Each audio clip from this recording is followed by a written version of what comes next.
ассалому алайкум бинандагони арҷманд. имрӯз ҷумъа 12 сентябр аст. шуморо барои ошноӣ бо хабару таҳаввулоти муҳимтарин дар тоҷикистон ва ҷаҳон даъват мекунем. ин барномаи хабарию таҳлили ахбори озодӣ аст ва имрӯз мехоҳем ба шумо навгониҳои зиёдеро бигӯем. ҳоло чанде аз мавзӯъҳои нашр. хабарнигори радиои озодӣ дар қатори 52 маҳбуси сиёсӣ ба қарори раҳбари Беларус Александр Лукашенко аз зиндон озод шуд. در شوک هستم ولی به راستی بسیار خرسندم. این لحظه اینجا هستم، آزادم. البته نمیتوان گفت 100% خرسندم چون عائله‌ام اینجا نیست. امینه دردسر شد. مهاجران در ولایت مسکو میگویند ثبت نام اینترنتی توسط ضمیمه امینه کار نمیکند. امضای سازش مرزی تاجیکستان و قرقیزستان امکان داد که بعد سالهای طولانی تعمیر و ترمیم راه مهمی ده خواجه علی اسفر براه مانده شود. حکومت با یاردم کردن مثلا تکنیکای وایتی همش حشر کرده دست جمعانه اما کریم دیگه دقتی برابر. ایگور لوسیک خبرنگاری رادیوی اروپای آزاد رادیوی آزادی میگوید هنوز یک روز پیش در اتاق جریموی زندان در بلاروس با کتی خواب از چوب قاق و زمین خلور کشیده بود و دیشب آزاد و به لیتوا انتقال داده شد. لوسیک 5 سال در زندان بود و شام 11 سپتامبر همراه با 51 محبوس سیاسی آزاد گردید. برای رها کردن آنها پرزیدنت ایالات متحده آمریکا دونالد ترامپ به طور مستقیم با رهبر بلاروس الکساندر لوکاشنکو وارد گفتگو شد. جزئیات این حادثه در گزارش همکارم مومن احمدی. با یک قرار بی‌سابقه شام دیروز پرزیدنت بلاروس الکساندر لوکاشنکو 52 محبوس سیاسی را آزاد کرد و در میان آنها ایگور لوسیک خبرنگاری رادیوی اروپای آزاد رادیو آزادی هم پس از سپری کردن 5 سال زندان رها شد. آزادی آنها را بخشی از طرح بهبودی رابطه‌های این کشور و آمریکا مینامند. لوسیک و 51 نفر دیگر از جمله 14 شهروند خارجی چند ساعت پس از ترک زندان کردن به لیتوا برده شدند. در شوک هستم ولی به راستی بسیار خرسندم. این لحظه اینجا هستم، آزادم. البته نمیتوان گفت 100% خرسندم چون عائله‌ام اینجا نیست. در برابر مقامات و فعالان و نزدیکان به پیشواز محبوسان آزاد شده پرزیدنت رادیوی اروپای آزاد رادیو آزادی استیو کاپوس هم به پایتخت لیتوا رفت و ایگور لوسیک را در آنجا استقبال نمود. ما از پرزیدنت دونالد ترامپ برای آزادی یکی از دیگر خبرنگاران شجاع رادیوی اروپای آزاد رادیوی آزادی که ناعادلانه از سوی مقامات بلاروس بازداشت شده بود بسیار سپاسگزاریم. کاپوس افزود ایگور رنج و عذاب‌های زیاد کشید زیرا روزنامه‌نگار بود که برای رادیوی اروپای آزاد رادیو آزادی کار میکرد. این مرحله رنج طاقت فرسا و کاملا ناعادلانه او که بیش از 5 سال دوام کرد سرانجام به پایان رسید. سویتلانا تیخانووسکایا یک رهبر مخالفان بلاروس که در سرحد لیتوا به پیشوازی محبوسان آزاد شده رفته بود گفت من بسیار شدم که میتوانم گروه زندانی‌های سیاسی را که از محبس‌های بلاروس آزاد شدند خیر مقدم بگویم. آنها در عموم 52 نفر هستند ولی از میان آنها 38 نفرشان زندانی‌های سیاسی بلاروسی میباشند. من به تلاش‌های پرزیدنت دونالد ترامپ و مأموریت او احسنت میگویم که برای آزادی این مردم تلاش‌های دیپلماتی را به کار بردند. لوسیکی 33 ساله ماه دکبر سال 2020 با اتهام سازماندهی شورش، شرکت در ناآرامی‌های گسترده، برانگیختن نفرت اجتماعی و چند اتهام نامعلوم دیگر در ارتباط با اعتراضهای پس از انتخابات پرزیدنتی جنجالی در آگوست سال 2020 به 15 سال زندان محکوم شد. خود ایگور لوسیک رادیوی اروپای آزاد رادیو آزادی و کشورهای غربی بارها اعلام کرده بودند که این اتهام‌ها انگیزه سیاسی دارند. در روسیه روز 10 سپتامبر مهلت قانونی گردانی حضور مهاجران به انجام رسید و اکنون دستی مقامات انتظامی که به این هم با هر بهانه مهاجران را از روسیه اخراج می‌کردند بازتر گردید. یک مشکل خود در سند مهاجران بهانه از روسیه اخراج کردن آنها خواهد شد. در یک صحبت ویدیویی با والنتینا چوپیک حامی معروف حقوق مهاجران درباره ضمیمه امینه سوال کردیم که در تلفن هوشمند نصب شده گویا امکان می‌دهد که مهاجران به طور مجازی و یا فاصلوی خود را ثبت کنند، ولی ما شنیدیم که آن هم درست کار نمی‌کند. Сейчас обращаются люди, которые در میان مراجعت کنندگان نفرانی هم هستند که می‌خواستند در ضمیمه امینه خود را به قید گیرند. شکایت خیلی زیاد است. مهلت ثبت نام بسیاری آنها به آخر می‌رسد، چون که آنها هنوز آخر ماه اوگوست وارد شده تا حال نتوانستند توسط امینه به قید گرفته شوند. آنهایی که تا 1 سپتامبر می‌خواستند ثبت نام شوند همه‌اش به نتیجه بود. بعد 1 سپتامبر قسمی از چنین تلاش‌ها نتیجه بخش بوده است. این ضمیمه مشکل دارد. مثلا آنهایی که همه را پوره به قید گرفته توانستند پیامک دریافت میکنند که میگوید گیالوکاسیای شما را دوام 3 روز گذشته پیگیری کرده نتوانستیم و شما را از قید بیرون میکنیم. هرچند همه معلومات درست بوده است، اشتباه‌های برنامه‌ای هم زیاد است و یا به آنها میگویند که به وزارت کارهای داخلی مراجعت کنید. آدمان با ضمیمه امینه به مرکز مهاجرت سخروه میروند. آنجا نوبت‌پایی‌ها زیاد است و آنجا هم پلیس خودسرانه آنها را بازداشت کرده و به اداره 5 پلیس پادولسک میبرد. یعنی یک بی‌نظمی است. شاید برخی محض با سبب‌هایی که اشتباهی فنی شده است نتوانستند ثبت نام شوند و به آنها اخراج تهدید میکند.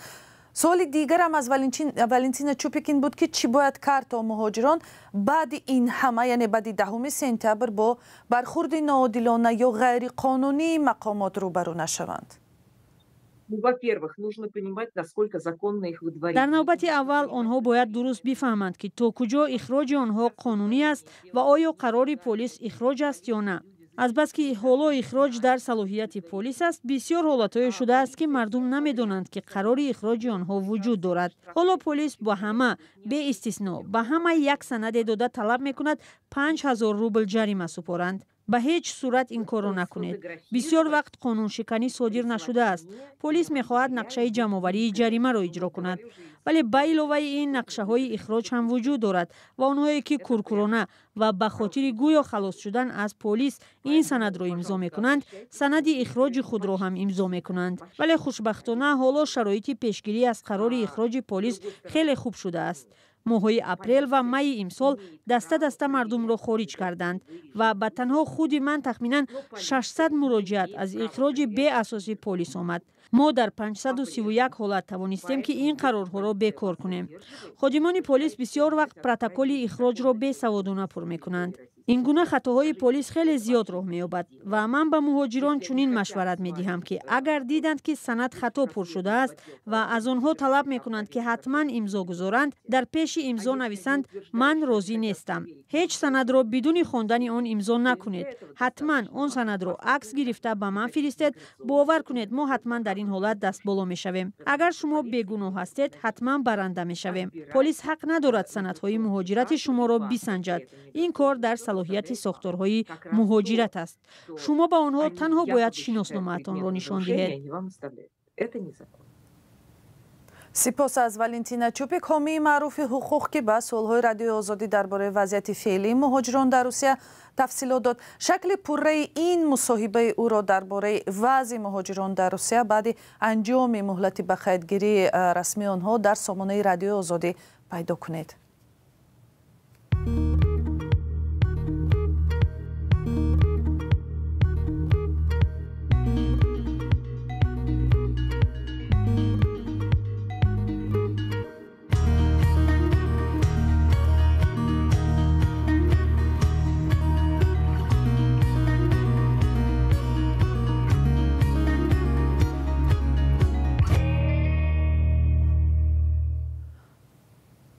در شهر اصفهان یک راه جنجال برانگیز با ناحیه بادکند را منفرش کردند. راه طولانی نیست ولی برای آباد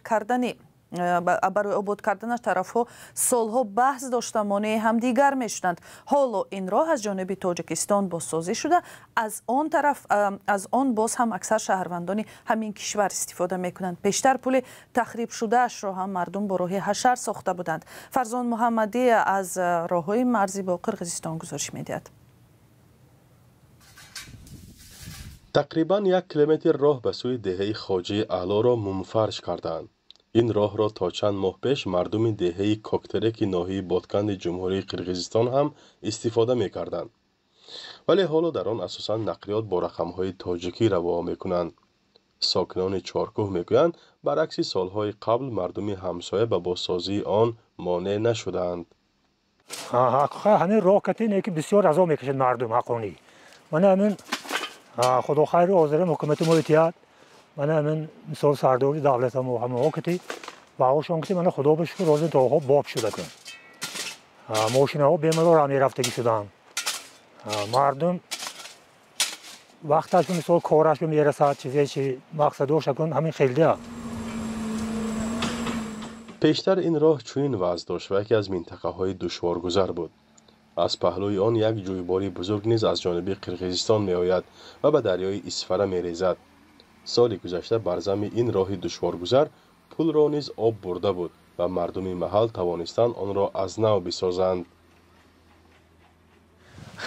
کپرو که سیل آمد گرفته برفت مردم قوی مردم چارکو خوجه اعلی و همینجا کتی حشر کرده حکومت با یاردم کردن مثال تکنیکوی و کتی همشه حشر کرده دست جمعانه هم کریم دیگه کتی برابر مردم کتی کردن من کپرو که هم خود شد.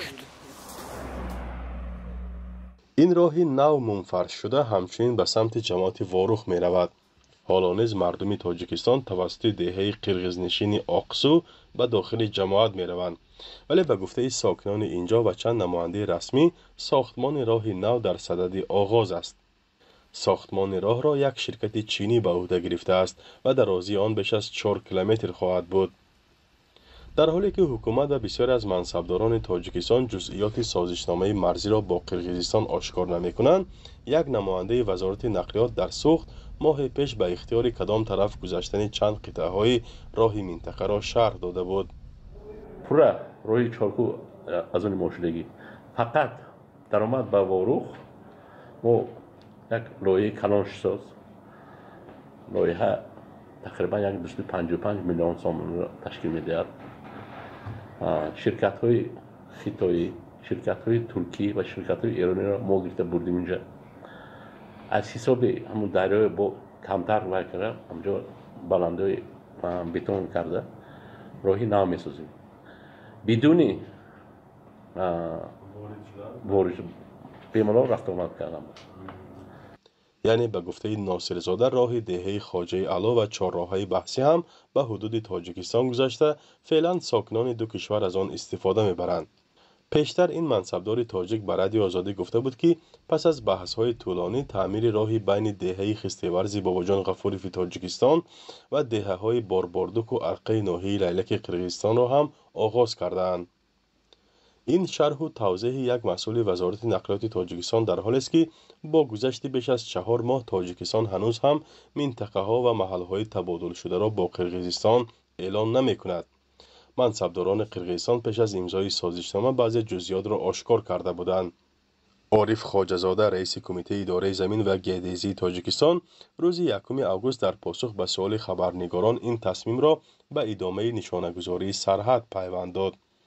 تاجیکستان و قرقیزستان بحث بیش از 40 ساله مرزی و ارضی میان یکدیگر را پس از نزاع و درگیری‌های زیادی که از هر دو طرف ده‌ها کشته و زخمی بر جای گذاشت در بهار امسال با امضای سازشنامه دائمی حل کردند.